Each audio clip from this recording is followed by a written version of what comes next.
Hello and welcome to Codex Lee. My name is Lee and this is a channel all about books. So today I want to announce one of the reading projects that I've set myself for 2020. So the idea is that I read books from my Goodreads TBR, and specifically for the first 6 months of 2020 I'm going to be reading the books with the most number of ratings and the least number of ratings from my Goodreads TBR.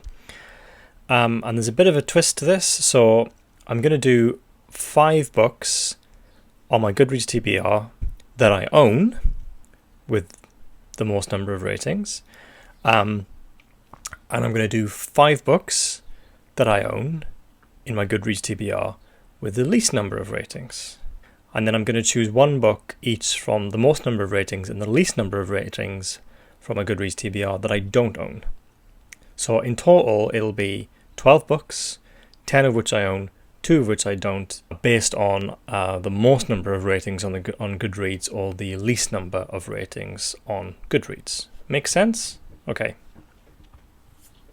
Hey, you can no. So I'm really excited about this because I have a lot of books. I have something like 400 books and I've probably only read, I don't know, maybe a third of them, maybe, if that. I have a lot of books that I own that I've never read, and this is a really good way to motivate myself to read those books, and it's quite a structured way of doing it. And this is going to be one of the big themes of my reading in 2020. It is going to be more structured. I have more of a plan. So what are the books that I'm reading? That's the exciting thing. Before I show them, what I will say is that each month next year I'm going to read 2 of these. So one from the list of least number of ratings and one from the list with the most number of ratings. And then I'll review those each month as well. So that's how this thing's going to work. So let's start with the books with the least number of ratings. And there is a very specific theme to these books in that a number of them are about Wales. So I'm from Wales originally. I'm Welsh. And I own quite a few books about my home country. I've only really read one book about Wales, which is A History of Wales by John Davis, which is a very good book.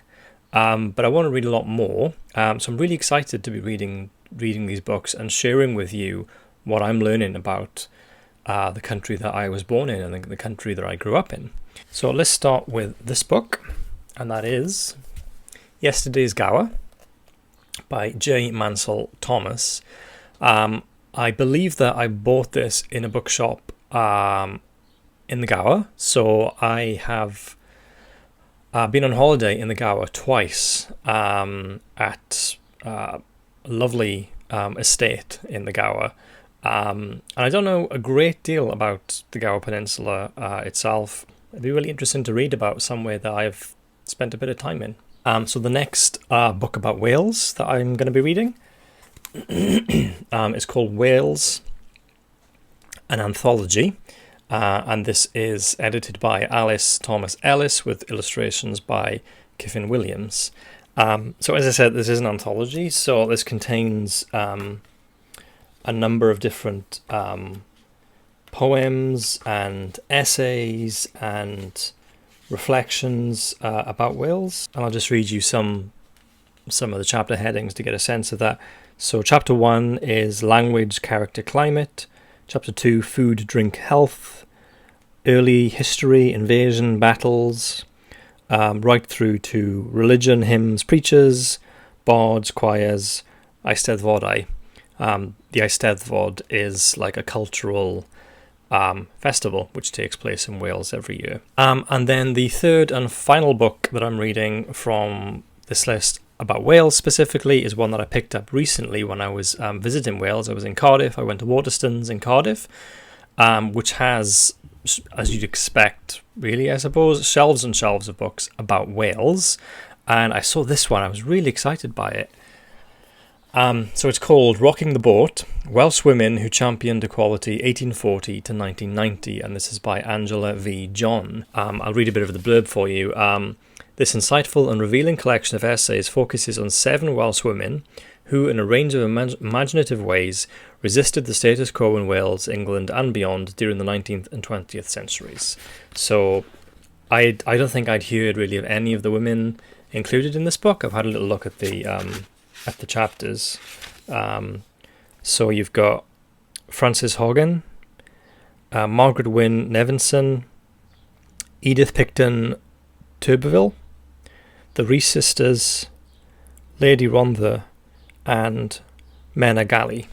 And I hadn't heard of any of them, so I'm really excited to learn about these women. I briefly worked in archives in Nottingham, and this was a book that somebody at the archives lent to me, and then I left the archives earlier than planned and forgot to return the book.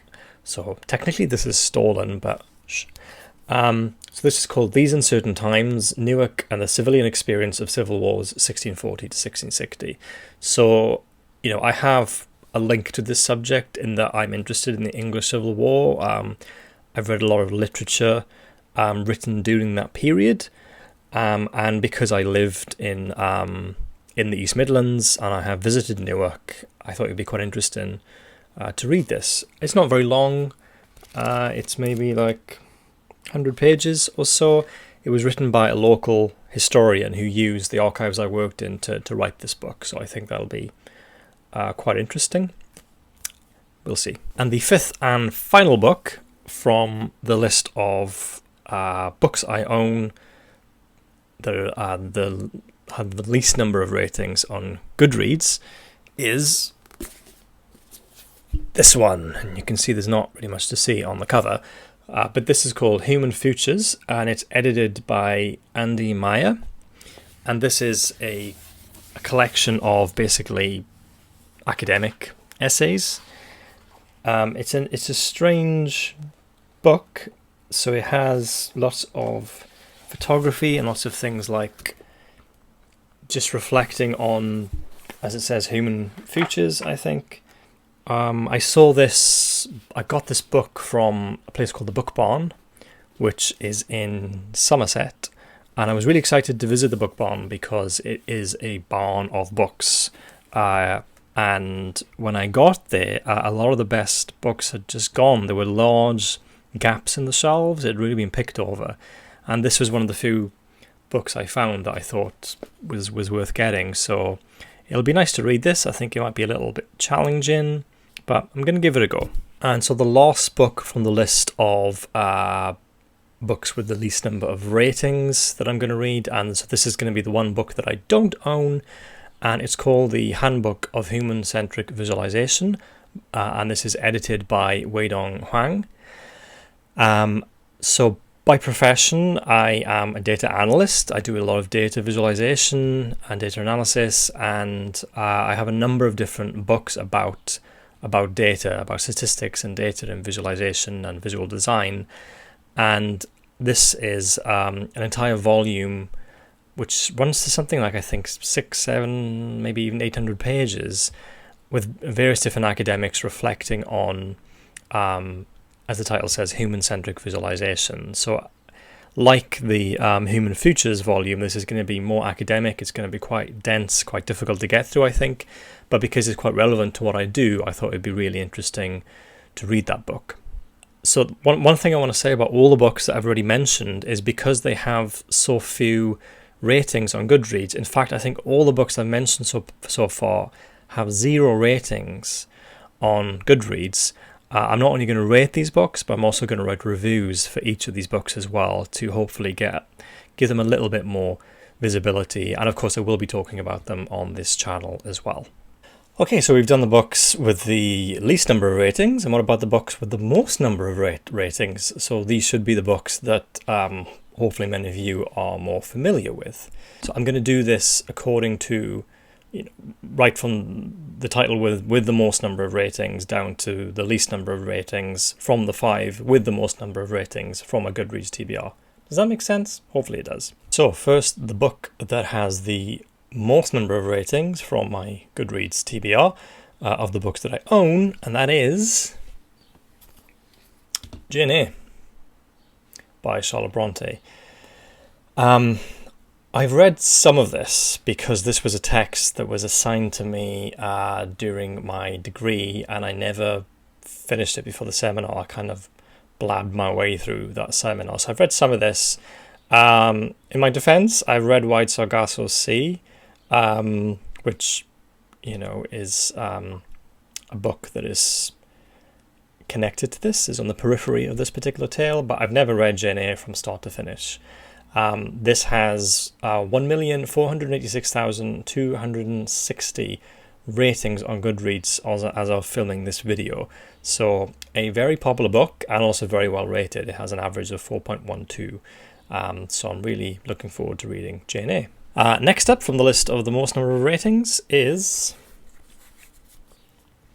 Huckleberry Finn by Mark Twain. I've never read Huckleberry Finn. This has 1,092,318 ratings on Goodreads. And this is an old Reader's Digest edition of the book that I must have picked up from secondhand bookshop somewhere once. So yeah, I'm looking forward to reading Huckleberry Finn. Like I said, it's got just over 1 million ratings with an average of 3.81 on Goodreads. Okay, so next up is a book that I bought quite recently when I was on holiday in Sydney. I visited a bookshop there and I saw this and I thought, I'm pretty sure that is in my Goodreads TBR. And I'd quite like to read that because I've heard a lot of good things about it. And that is Miss Peregrine's Home for Peculiar Children by Ransom Riggs. And yeah, this is a hugely popular book. It's got 882,729 ratings on Goodreads with an average rating of 3.91. And yeah, I mean, I've always wanted to read this just because I'm fascinated by the photography and things and by the kind of the concept of this. Whenever I look at it, I think, God, it looks really creepy. But, this isn't described as a horror as far as I can tell. It's more like a fantasy. So I have not seen the film, but maybe I will once I've read this book. So next up in the list is a book that I had planned to read in September during the Monsterathon, but I just didn't get around to it. And I kind of kept it in my TBR for a while, and I just thought, well, I'll just read this next year as part of this project because it has so many ratings. That book is Dracula by Bram Stoker, and this is a Norton Critical Edition, and I think I've said this before in my videos. I love Norton Critical Editions because only half of the text is the actual text, and the rest of it is just a series of essays and bibliography and stuff like that. So you can really delve deep into the text through these editions. So I don't know if I've read Dracula. I know that I have read some of it, but I don't know if I've read the whole thing, so I'm looking forward to reading that. This has over 845,000 ratings on Goodreads, and it has an average of 3.99, which is quite highly rated, so I'm excited about reading Dracula. And the fifth and final book in my list, my Goodreads TBR of books that I own with the most number of ratings, it's a sci-fi. And it's Dune by Frank Herbert. I've never read Dune. I know there are many Dune books, and I haven't read any of them, so why not start at the beginning? I've actually owned this copy of Dune for many years, probably for a decade or more, and it's just been sitting there, and I keep thinking I should really read Dune, particularly as there is going to be a film version of this coming out. I know there already is a film version, which David Lynch did a while ago, I think in the 80s, which is a weird and wonderful film. There is a new version coming out from the director of the new Blade Runner film, which I loved. So I figured, well, that's a good motivation to actually read this book. So the fifth book in my list is Dune by Frank Herbert. And this one has over 645,000 ratings on Goodreads with an average of 4.22, which is pretty high. So this ought to be good. So there's one more book that I want to mention, and this is a book that has the most number of ratings for my Goodreads TBR, but a book that I don't own, and that is Pride and Prejudice by Jane Austen. I've never read Pride and Prejudice.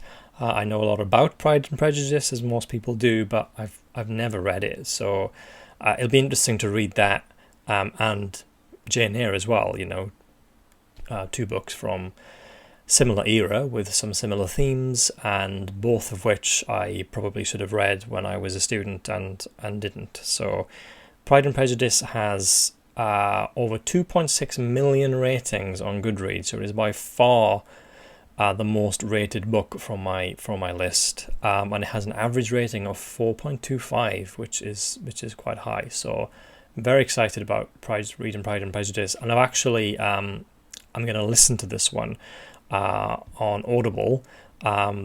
It's narrated by Rosamund Pike, and apparently she reads it very, very well. So I'm looking forward to listening to that. So there you go, 12 books that I'm going to be reading in the first 6 months of 2020, based on the most number of ratings and the least number of ratings from my Goodreads TBR, 10 of which I own, 2 that I don't. In the second half of the year, I'm going to do the same thing, but it'll be based on the average number of ratings. Do some of those books live up to the hype, and are some of the others as mediocre as people seem to be suggesting? But we're going to start off based on popularity. So I will be reviewing these, I hope, each month next year, and I hope that you will join me.